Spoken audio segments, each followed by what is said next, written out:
Masyarakat tidak perlu takut akan penyakit epilepsi. Selain tidak menular, pengidap penyakit epilepsi juga dapat disembuhkan dan dicegah sejak dini. Bahaya akan ancaman penyakit epilepsi yang dapat ditimbulkan sejak dini dan usia dewasa saat ini tidak perlu dikhawatirkan lagi. Selain dapat disembuhkan dengan melakukan terapi dan konsumsi obat yang rutin selama 2 tahun, gejala epilepsi yang menyerang syaraf neurologi ini tidak perlu dikhawatirkan. Biasanya rata-rata pasien kalau kita sudah tahu dia epilepsi, itu makan obatnya 2 tahun. Untuk lebih cepat kesembuhan itu, biasanya kita akan melatih perilaku kehidupan supaya dia berperilaku hidup sehat.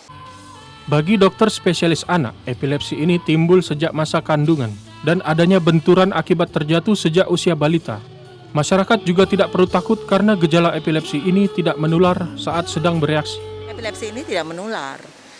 Epilepsi ini justru terjadi memang karena kelainannya yang ada di otak. Apalagi kalau orang melihat ada air ludah yang keluar seolah-olah ini menyebabkan terjadinya penularan. Itu tidak terjadi. Sehingga stigma yang masih terjadi pada masyarakat terhadap anak epilepsi atau orang dewasa yang epilepsi itu harus dihilangkan karena mereka juga sama dengan kita. Jadi harus diberi kesempatan untuk mereka bisa hidup di lingkungan yang normal begitu.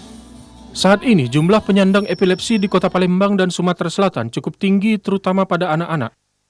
Adi Gunawan, TVRI Sumsel melaporkan.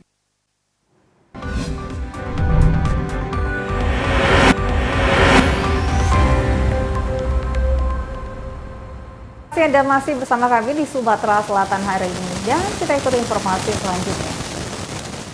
Warga Lubuk Linggau mulai memanfaatkan aplikasi Sianti atau sistem layanan rehabilitasi online sebagai ruang konsultasi bagi pecandu narkoba. Peredaran dan penyalahgunaan narkoba di Kota Lubuk Linggau cukup memprihatinkan. Bahkan di wilayah Provinsi Sumatera Selatan, Lubuk Linggau masuk kota kedua terbesar peredaran narkoba setelah Kota Palembang. Hal ini karena Lubuk Linggau merupakan kota perlintasan antar provinsi.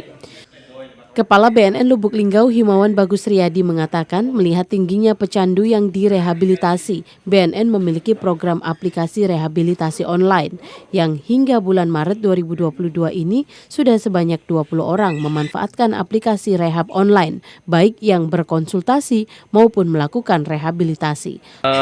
Kami masih melakukan sosialisasi karena karena ini masih baru, jadi sampai bulan Maret kurang lebih sudah 20 kalau yang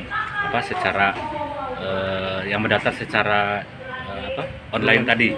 Itu pun ada yang masih hibrid, maksudnya orang masih nanya tapi mendownload aplikasi di kantor kami.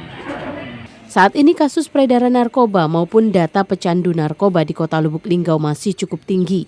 Tahun 2021, warga yang tengah menjalani proses rehabilitasi melalui BNN Kota Lubuk Linggau sebanyak 93 orang.